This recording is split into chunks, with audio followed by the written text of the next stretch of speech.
Какое состояние? Нормально все? Да, нормально, нога только болит. Объективно оценить свое состояние после падения пострадавший 25-летний велосипедист не мог, но обращаться к медикам не торопился. В первую очередь вызвал на место ГИБДД.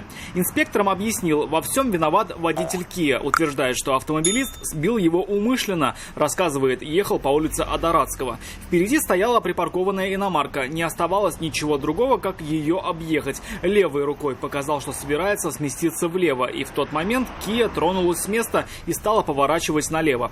Мужчина предположил, что водитель хотел развернуться через двойную сплошную линию. Дальше произошло то, чего велосипедист не ожидал. Когда я его начал объезжать, он психанул, что-то мне крикнул и развернул обратно колеса и начал меня догонять. И в передней части машины меня начал толкать. И умышленно толкал. И вот я как бы слетел с велосипеда, и он начал агрессивно выступать на меня. Все. То есть он вас сбил и начал на вас как-то давить, да? Еще? Да, давить начал. Потом я сказал, вызову гаишников, все, разберемся, говорю. Рассказывать свою версию произошедшего водитель Kia, видимо, не захотел. Он поспешил перейти дорогу и затеряться среди припаркованных машин. Сейчас он остыл, водитель? Ну, похоже, что остыл. То есть он пока не извинился? Нет, если бы он извинился, как бы мы нормально все решили, тогда, может, вопрос бы и снялся. Или велосипед был бы на ходу, как бы мы все здесь без ГАИ могли решить.